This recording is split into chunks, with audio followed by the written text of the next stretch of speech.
All right, y'all, this is your girl Montana live right here at the After Party Radio Studios. We're here for a meet and greet with Preachers of LA's own Myesha Chaney. All right, she's going to be here to discuss her book, Hidden Behind the Lipstick, her new single, Ready, and plus so much more. So you just keep it locked right here in the flow.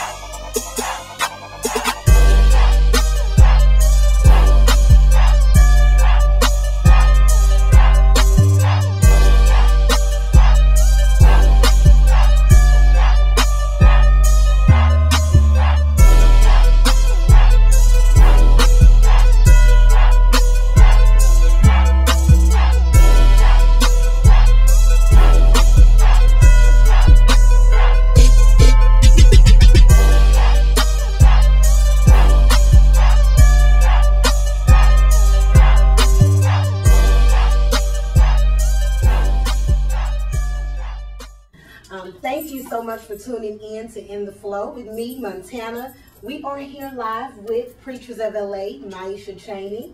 How you doing? I'm awesome. Thank you. All right.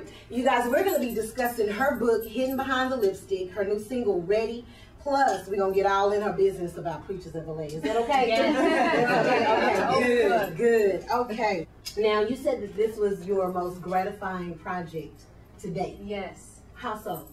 Because it started off as an answer to prayer.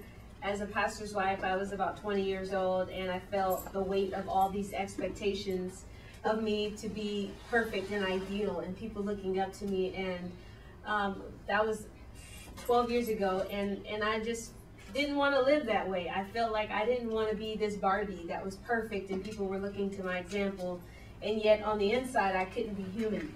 And so I prayed to God and I asked him, what can I do to change the culture of my circle of influence? Because the women in my life, everyone pretended to be perfect. Everyone had their, they were off to college and graduated and getting married and settling down. Let me ask you this. When you met Pastor Chaney, did he already have his calling for the ministry? He was already a senior pastor. Okay. So he so was, you knew what you were getting into. Okay. I walked right into it. Okay. I knew exactly what I was getting into. And the Lord just spoke to me and was like, we're all hiding behind the lipstick. And it started off as a sermon. We had a women's retreat, and at the time I was so insecure about speaking that I didn't even tell the women that I was the speaker, because I was afraid they wouldn't even pay and come. And so I just told them, it's a surprise, and they all signed up like we always do. And this year was very different because I spoke the message, Hiding Behind the Lipstick, for the first time. And it totally changed and transformed our entire ministry. I mean, you would not believe the impact that came from creating an atmosphere where women can just be open and be honest about where they were coming from. And that's what actually birthed the book. Okay, and you have been very transparent, even with Preachers of LA. Even reading through your book, I see the transparency with you, and I think it's so awesome. You shared, your father used to be in a gang, and he, Yes. Most people, especially when we think of First Ladies, okay, Right. that kind of information they want to keep to themselves. They don't want everybody to know. I don't want you to know about my family and all that. Right. But you were so open about that. Why? Because I found through the Hiding Behind the Lipstick experience that we host that you can always connect with someone at the area of their pain. That pain speaks louder than even words sometimes. And when you go back to those painful places, you automatically have a receptivity. So instead of me coming from the perspective of I've arrived and look what I've accomplished, that alienates me, because who else can I find that may have the similar experiences at that particular time? But I've found that when I can go to the place that caused me the most hurt, I'll be able to reach the most people. What I'd like to know is, what are the things that you went through in your life, and what was the moment that propelled you to move forward? I think I had not a skewed perspective, but I had a different perspective. My dad was in prison when I was very young. My mom was pretty much on welfare. We did the whole lunch tickets. We lived in the inner city. Right now, I promise you, my elementary is one of the lowest performing schools in all Long Beach. So I had that kind of upbringing, but my mom didn't make us feel that way. Like when we went to the thrift store, the Goodwill, it was because we got the cute stuff. And when my dad wasn't coming to my things in school, it was because he was on vacation. He wasn't in prison. So it was almost like from childhood, I came to a conclusion that there was more in store for me. I don't know where that came from. And coupled with opportunity creates what we have today. Just I had the shot to make it without allowing what I've been through to stop me. Why should you listen to Ty and the Sips? Well, we have our top 5 lists in entertainment. Ooh, that's a good one. The latest in sports news and politics. And don't forget your what the what moment. What the what? We got a shade tree, but we ain't doing no shade. Yeah, right. Hey, don't you forget about the birthdays. It's your birthday. It's your birthday. Hey, it's your birthday. Hey. I am he, and they are Ty and the Sips. This is his master plan. He did it. Brought the baddest, hottest co-hostess in the land. At the Butler Enterprises, we provide a full range of services to make your event as successful as possible. We can do everything from simply helping you organize your event to selecting and managing every element and vendor. No matter what you need, we can help. We specialize in taking your event planning from hectic to heaven. Here are just some of the services that we can provide for you, either through our own network of partners or yours. Venue selection, decor and design,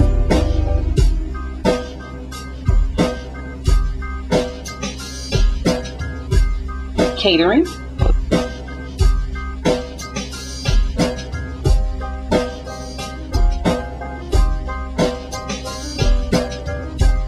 photography and videography, transportation, invitations and printing.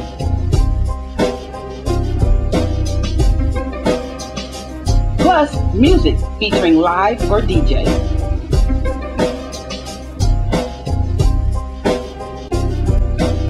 Taking care of business is what I do. I'm more than a name. I'm an enterprise. Hiding behind the lipstick was birthed as an answer. I felt like the women in my life were fake. They were phony. They put on this front that everything in their life was perfect, and it gave no room for us to have real meaningful connections. I didn't want to be the pastor's wife that was the Barbie waving and everyone had all these expectations of me, but that I couldn't be human. I prayed to God and I asked him, what can I do to bring transformation to my circle of influence? And hiding behind the lipstick was birthed. It was a way for us to finally say, these are our scars, these are our wounds, here we are, and for us to experience true love and understanding. I'm so grateful for what God did.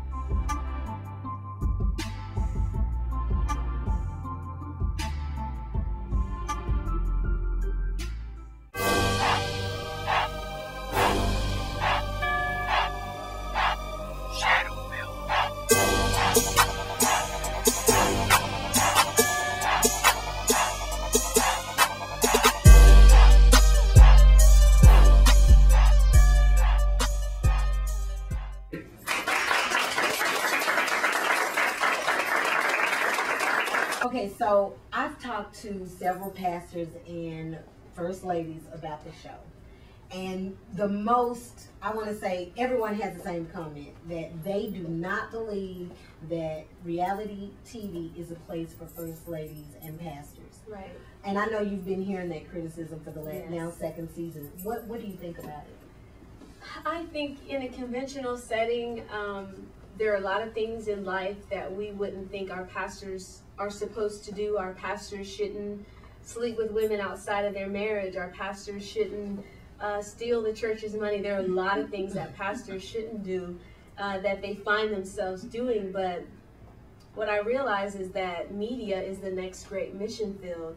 And whether we want it to happen or not, the religious community will have to be strategic about how we spread our message. It's the way it's going to go. You cannot want it so bad and it's going to happen. So you might as well just get used to seeing faith-based being all over television. That would be the only way that we have a relevant voice. It's like the person that says, I don't do that Facebook stuff. Yeah, you cannot do that Facebook stuff, but if over 1 billion people are, eventually you're gonna have to change the way you relate to people in society. So with Preachers of LA being one of the first, there was a lot of controversy, and I understand why. We don't want to see our pastors in a way that is unbecoming of what we expect of them. But at the same time, this generation cries for authenticity. So I think the 20-somethings in the emergent group are appreciating seeing a pastor as being a human being, because they believe that the pastor was so holy, and yet in the news they find out what they're doing behind closed doors. So it's like, it's a catch-22, but I learned to veer more toward what's gonna reach my kids. I want my daughters to grow up and be passionate about God and defenders of the faith, and I understand that in order for her to do that, they have to be well equipped with what society, where the trends are headed, and learning how to be strategic in how they put their footprint on the world. You know what I would like to do is I would like to share one of, man, this lipstick confession like did something in my heart. Wow. So I want to share it with everyone here. Okay? I haven't said this publicly ever, and my friends are seeing right now. And I'm Liz. I'm 23 years old. I was saved when I was 13, and it took 10 years for God to finally let me know that I could walk in His healing and walk in His restoration. I'm serious. I have never said this before to anybody, not even my church friends. When I was born, I was a crack baby. I had withdrawals, and my mom, I had to move with nobody in my family wanted me, so my grandmother took me in, and then my grandmother died when I was 5, so sorry, long story, but I moved in with my step grandfather, and he had a son, and he was an alcoholic, and he abused me. At 5 years old, he took something that I just, and it was not one time. It happened till I was 14 years old, and that's all I knew. That's all I knew for men. And that's all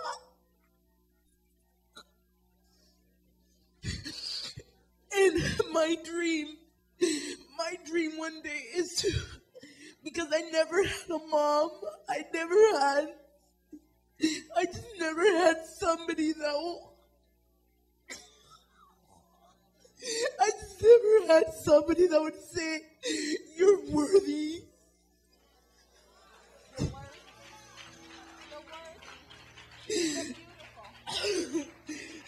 I guess they heard. And I just want to come up here, not just so, hey, look at me, but I'm dealing with this, and I'm taking it down because he has no control over me.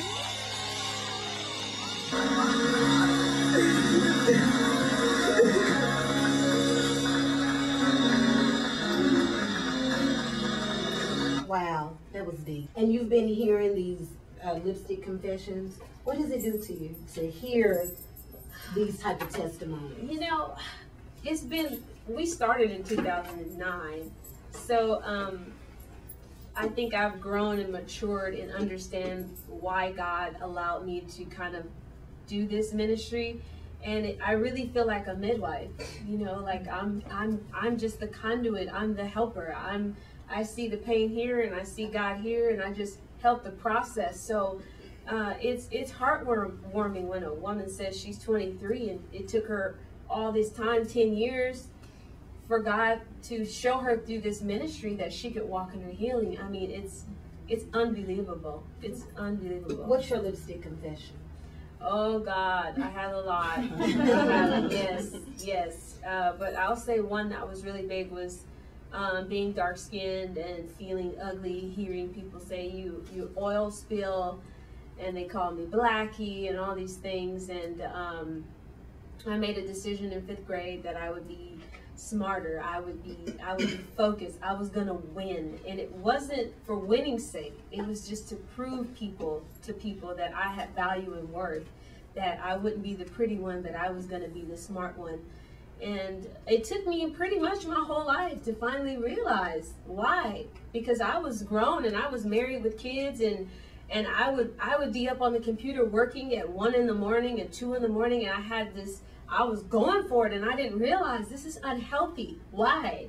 Where one person would accomplish one task and they would feel very refreshed. For me, I would accomplish one thing and I would have like it never happened. I was on to the next thing and I couldn't stop it. And then my husband was like, you really need to calm down. You are too intense. And this is not over a year or two. This is like 8 or 9 years, like a long time. And I realized, gosh, I'm really trying to prove to this 5th grade class that I'm worthy, that I have value, that I'm good at something. And the Holy Spirit really just showed me the mirror. Right. And he said, this is who I created you to be, that you are wonderful. You are beautiful the way I made you. And that's one of my lipstick confessions. Okay. At the Butler Enterprises, we provide a full range of services to make your event as successful as possible. We can do everything from simply helping you organize your event to selecting and managing every element and vendor. No matter what you need, we can help. We specialize in taking your event planning from hectic to heaven. Here are just some of the services that we can provide for you, either through our own network of partners or yours. Venue selection, decor and design,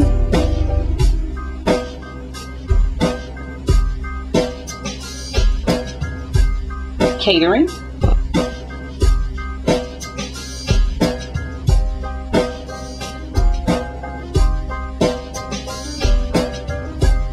photography and videography, transportation, invitations and printing.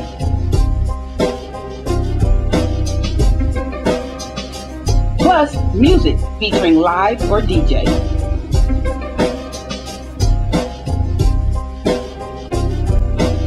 Taking care of business is what I do. I'm more than a name. I'm an enterprise. Why should you listen to Ty and the Sips? Well, we have our top 5 list in entertainment. Ooh, that's a good one. The latest in sports news and politics. And don't forget your what the what moment. What the what? We got a shade tree, but we ain't doing no shade. Yeah, right. Hey, don't you forget about the birthdays.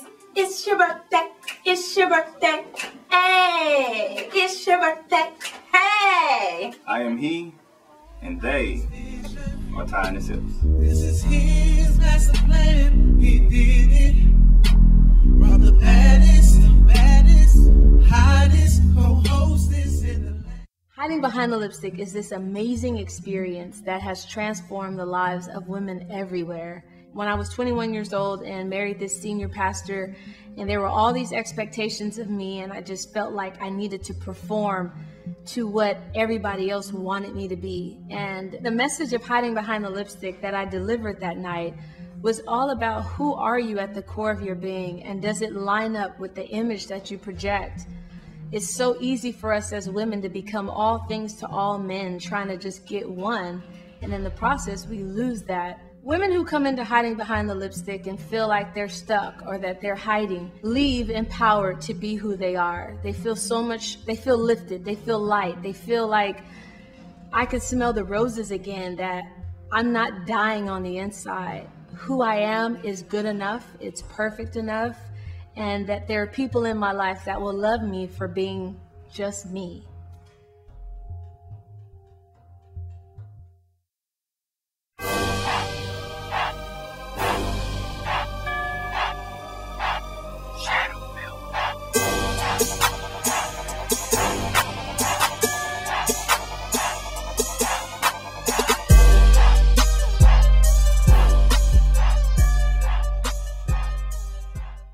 And we are back in the flow with me, Montana, and Myesha Chaney. We're discussing the book, Hidden Behind the Lipstick, which you can buy now. It's on Amazon, right? Yes, or MyeshaChaney.com. Okay.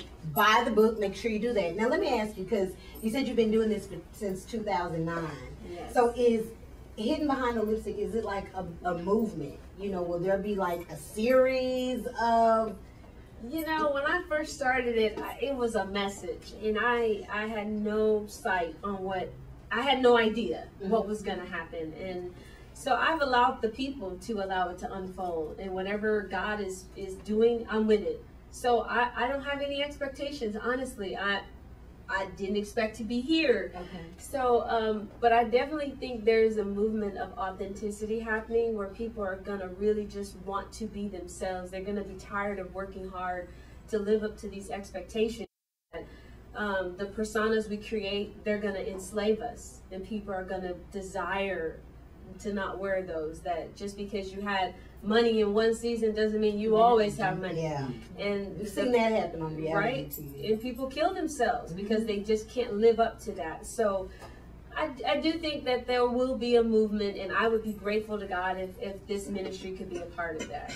Okay. Now let's talk about your single, Ready. I love that song. And as a matter of fact, before you got here, I was playing it over and over and over. Wow. It's like my favorite song. Yes. And I like the lyrics. You said, ready to live my life as a living sacrifice. What does that? Tell me about that. Well, music is another one of my, this was a hard one for me. So for my entire life, I wanted to sing, and I wanted to sing in a big way. And again, I heard what people said about me. They said, she just doesn't have an ear for music. It's not that she can't sing. I just really felt like the low man on the totem pole. And I carried that in my relationship with God, and carried that in worship, and took me a lot to sing that one solo, okay? I had to fast and pray just to leave silver and gold, and I was all over the place, and, you know, as a young person, and I just carried it on. So finally, I was just like, that's it, Lord. I'm just going to break this off of my life. Like, I'm sick of this. Like, I should be confident in this. And my husband went away to write a book. He didn't get a book. He actually got ready. He got the course. And he came back and he said, Myesha, he went to the cabins, and he said, I didn't come back with a book, but God gave me a course to the song, and he said, you are ready. Okay, so I have a question, and this is kind of coming from left, but I got to ask you. This came from April, and she wanted to know, what do you think about the dress code in the church now? I definitely think it's changing. And part of it is society. You're respectful with, of course, how we see you dress, but you're trendy in how you dress. You're real, you know, here. Do you get any, like, flack about that? Like, you're not... Season 1, I care. Season 2, I really don't care. Okay. Why did you care in season? Because it was your first time? And I had a bad experience in reality TV before Preachers of LA. Tell us about it. Yes. See, this is exclusive. We didn't know this. You got the scoop. But I was on the pilot for Lifetime called Preacher's Wives. Yeah. Oh, okay. Okay. And it was not good. Like, literally, they took sentences and cut them to make it sound like we said we teach people how to masturbate at our church. What? Yeah, no, like really. And I was devastated. I was devastated. So what happened was, my husband and I had been out pitching shows, and we had been a part of, you know, that whole creative entertainment faith-based space. And then I shot this pilot, and then he was shopping shows, and then Preachers of LA came, and he decided he wanted to go with that. And right when we decided to do Preachers of LA, they decided to air this pilot that I had. It disappeared for 6 months. We filmed it in August. They aired it the next year, April. And they did that because they knew y'all were going to be doing... I think so. They wanted to test out the market, and no offense, but to them, but it was horrible. It was absolutely degrading. It was absolutely, it was not a reflection of the body of Christ. It was terrible. So now you roll me into Preachers of LA. Okay, so I'm going to be straight-laced by the book. No. I trusted you last time. You didn't deliver. So I had a lot of walls built up. About it, right? And I found that through season 1, people are going to criticize you anyway. I might as well go 0 to 100 real quick. So season 2, I was like, yes, I get to finally be me and be all of me. And I lost weight. I was like 35 pounds lighter, which I hadn't been in years. So when I went to the store, honey, I was like, scoot the movie over and give me that, okay? Because I understood that this is just an expression of who I am and how I feel. The colors were vibrant. I wasn't so insecure about my body type where I was like, no, let's go, you know, down, down, down. I was like, this is me, and I roll with that. So a part of me feels like a lot of the women that come in church, they are unchurched people. So how do they understand etiquette at church when they've never been to church?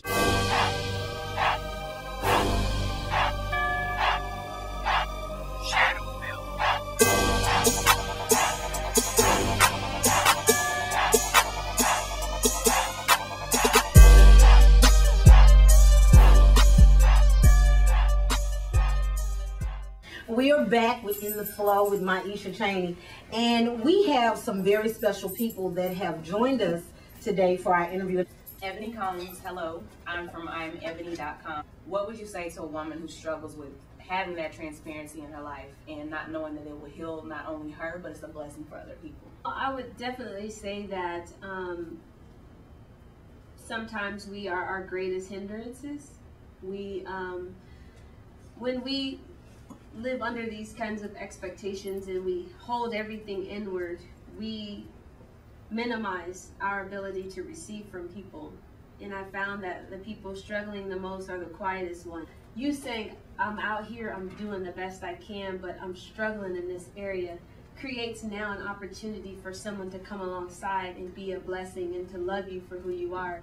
I am Overlooked Beauty from the Hardcore Beauty Show. This is Central Beauty. We have a radio show. And I just want, it's more of a comment than a question. I just want to let you know, when I saw the episode when you confessed your hiding behind the lipstick, it was an eye-opener for me.